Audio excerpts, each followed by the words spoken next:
Hello বন্ধুরা, চলে আসলাম। এই যে দেখতে পাচ্ছেন সুনামগঞ্জ। এই নদীটা আমাদের বাড়ির পাশেই। এই যে দেখতে পাচ্ছেন ওই পাশে মেঘালয়, আর ওই পাশটাতে ওইটা হলো বাংলাদেশ।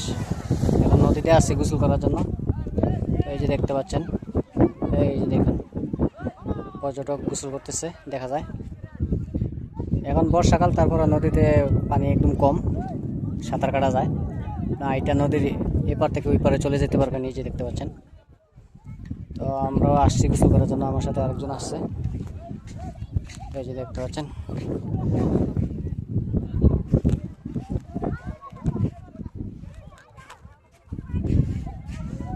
এখন আমরা নদীতে গোসল করব। চলে আসলাম একদম নদীর পাড়ে। তো আমাদের সাথেই থাকবেন। এই যে দেখতে পাচ্ছেন নেমে গেছি নদীতে, সাঁতার কাটলাম, আবারও নামবো। এই যে দেখতে পাচ্ছেন বন্ধুরা, নেমে গেলাম পানিতে সাঁতার কাটার জন্য। এই যে দেখতে পাচ্ছেন একদম গলা পানি। আপনারাও চাইলে এসে এখানে গোসল করতে পারেন। পানিটাও অনেক পরিষ্কার সুন্দর পানি। পানিতে কিন্তু জীবাণু নাই, কারণ পাথর তো তলে, পাথর আর বালি, যার কারণে পানিটা অনেক ক্লিন পরিষ্কার পানি দেখতে পাচ্ছি। দেখুন এখন পিসের ক্যামেরাও লাগাইলাম। এই যে দেখতে পাচ্ছেন নদীর ওই পার পর্যন্ত দেখা যাইতে পারতেছে।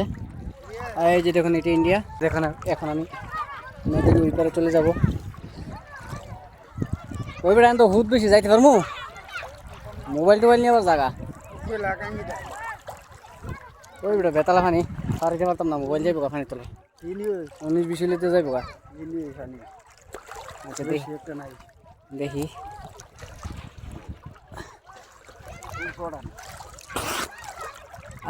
এই যে বন্ধুরা দেখতে পাচ্ছেন, আমরা কিন্তু এখন সাঁতার কাটতেছি নদীতে। এই যে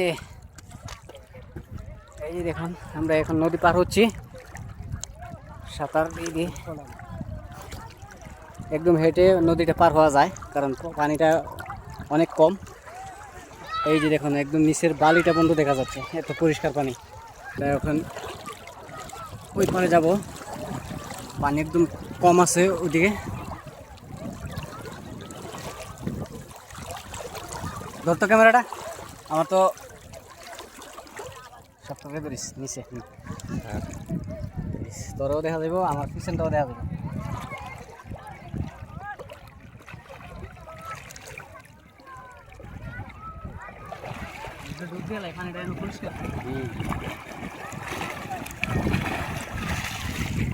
আমাদের সুনামগঞ্জের যে ভিডিও ছাড়লেই ভরি।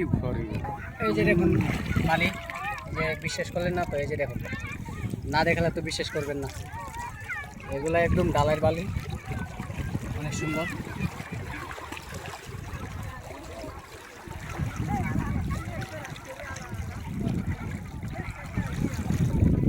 আমার বাড়িও পাশেই, কিন্তু আমি কখনো এই নদীতে বেশ একটা আসি না গোসল করার জন্য।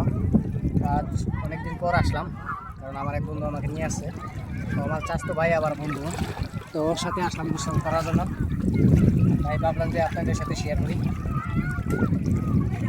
যে আমার পিছনে দেখতে পাচ্ছেন এটা হলো মেঘালয়, আর নদীটা হলো, এটি হলো চলতি নদী। আর আমি যে জায়গায় দাঁড়ানো আছি এটা আবার বাংলাদেশ। আমরা চাইলে উপরেও যাইতে পারবো, কিন্তু গেলাম না। এখানকার পানিটা অনেক সুন্দর, যার কারণে আমরা এখানেই গোসলটা করতেছি। হ্যালো বন্ধুরা, অবশেষে চলে আসলাম নদীর ওই পার থেকে, আবারও ওই পারে দিকে রওনা হচ্ছে। এই যে দেখতে পাচ্ছেন, তো এখন আমরা আবার পার হয়ে নদীর ওই পারে যাচ্ছি। তো দেখতেই পাচ্ছেন কতটুকু পানি, আমরা হাইটা যাইতে পারতেছি, এলা বুঝেন কতটুকু পানি আছে এই নদীতে। তারপরেও অনেক যারা নতুন, ওদের জন্য অনেক রিস্ক, কারণ এই পানির স্রোতেই ওরা ভেসে যায়, কিন্তু আমরা বাঁচতাম না, কারণ আমরা সাঁতার জানি এই কারণে। আর এই যে দেখতে পাচ্ছেন ওই পাশে পর্যটক, ওরা বিভিন্ন প্রান্ত থেকে আসছে। আপনার সিলেট, বগুড়া, রাজশাহী, রংপুর, দিনাজপুর সব জায়গার মানুষ মোটামুটি আসে এখানে ঘোরার জন্য। তো আমাদের বাড়ির কাছেই, তারপরেও আমরা খুব কমই আসি, বছরে একবার আসি এখানে, সবসময় আমাদের আসা হয় না। এই যে দেখুন, তাই আমিও অনেকদিন পর নদীতে গোসল করতে আসছি, যার জন্য আপনাদেরকে দেখানো। এই যে দেখতে পাচ্ছেন, আসলে নদীতে গোসল করার ফিলিংসটাই আলাদা।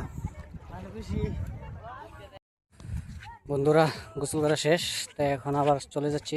তাই দেখতে পাচ্ছেন অনেক রৌদ্র, যার কারণে হাতে দেখতে পাচ্ছেন আমার ছাতি। আর এই রুদি দিয়ে হাঁটাটা অনেক কষ্টকর। গোসল করছি ঠিকই, কিন্তু বাড়িতে যেতে যেতে কিন্তু শরীরটা একদম শুকিয়ে যাবে, কারণ বাড়িটা অনেক দূরে তো, যার কারণে হাঁটতে হইব অনেক দূর। এই যে দেখতে পাচ্ছেন, এই যে পাথরগুলো দেখতে পাচ্ছেন, এটি হলো এই নদীর পাথরই। এগুলো উঠে রাখছে বিক্রি করার জন্য। তো এগুলো বিক্রি করা বর্তমানে সরকারিভাবে নিষেধ আছে, কারণ রয়্যালটি ছাড়া এগুলো বিক্রি করা যায় না, অনুমতি নেই।